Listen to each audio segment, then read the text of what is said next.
Salutations everyone, this is Razor here giving you guys your Sunday Emblem tutorial as I do every week where I show you guys how to make something awesome and represent your awesome self in Black Ops 2 properly. And today I'm going to show you guys how to make Amon, aka Noah Talk, from the Legend of Korra television show, which had probably one of the best season ones of any show ever created. It's a fantastic show.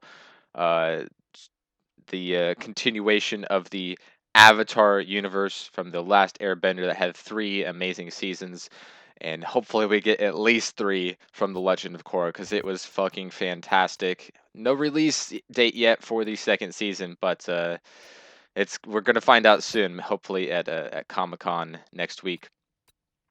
And the first season is out on Blu-ray if that's something that interests you. The first ever, by the way, a little bit of trivia for you, the first ever Nickelodeon series to come out on Blu-ray. So that is pretty awesome.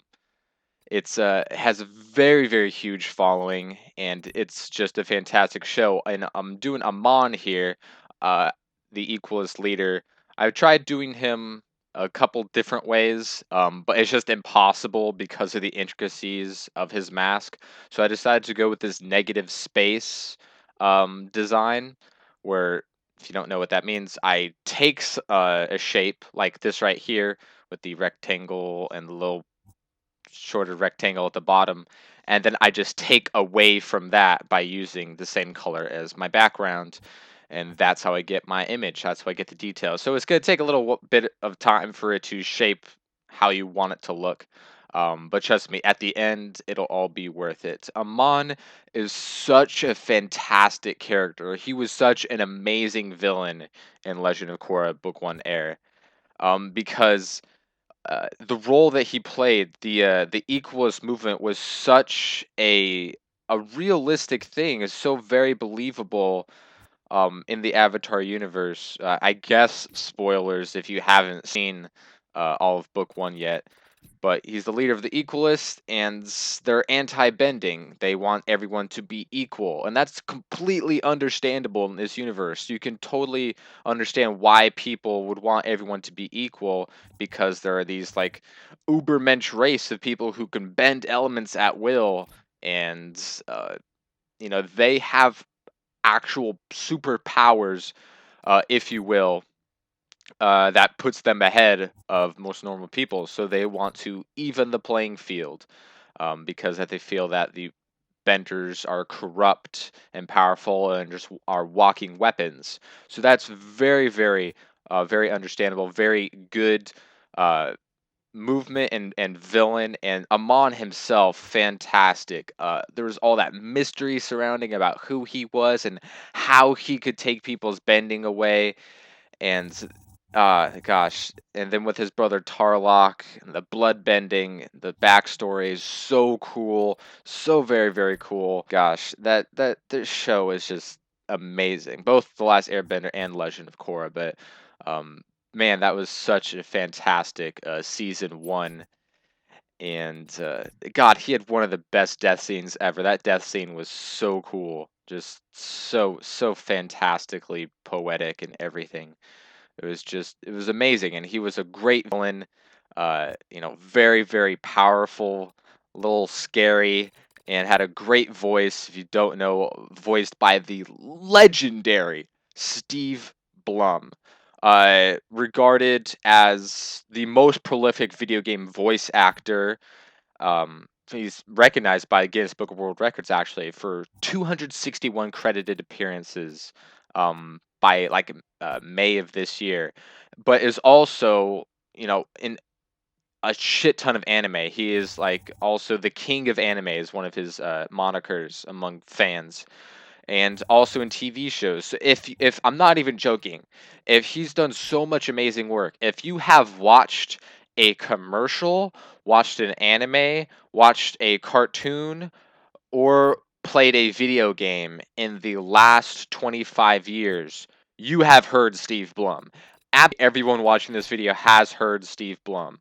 He has done just so much work. He's done ads with 7-Eleven. He's done the Anheuser-Busch Real Men of Genius commercials. He's been in so many animes, it's just so many. I mean, if you've seen one, he's been in it. He's been in, just too many to name, too many to name, as well as cartoons. He has this great, uh, deep voice that is so awesome. If there's anything with superheroes in them, especially villains, he is going to be in it. He's played Wolverine more often than anyone in history, more than Hugh Jackman.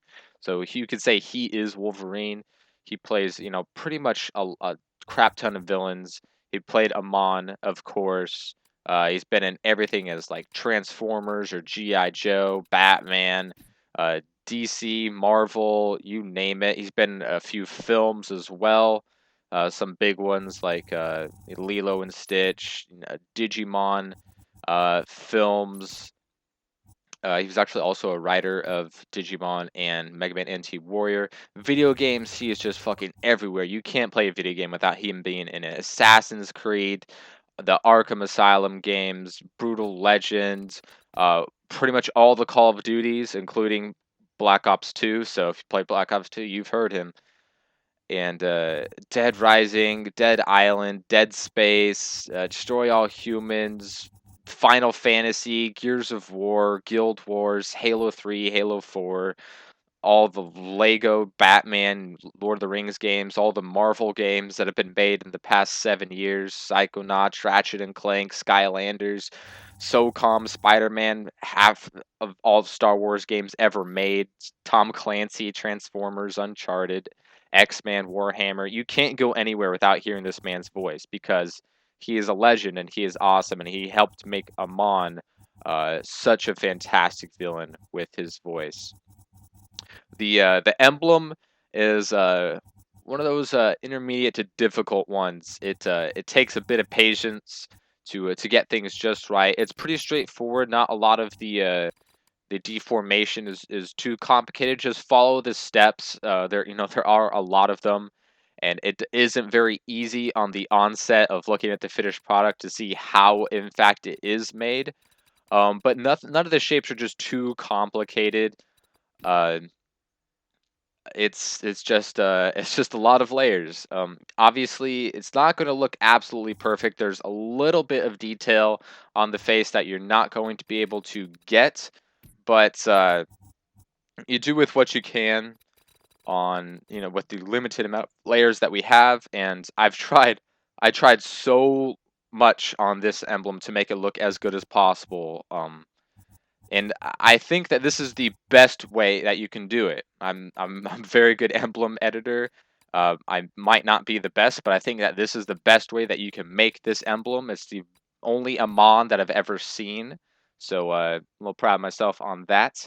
So I hope you guys enjoyed. Right here, I'm showing you the final steps, so I can show you every single layer individually at a slower pace, so you can all get a look at that just in case you need to, double check, see if you got everything right.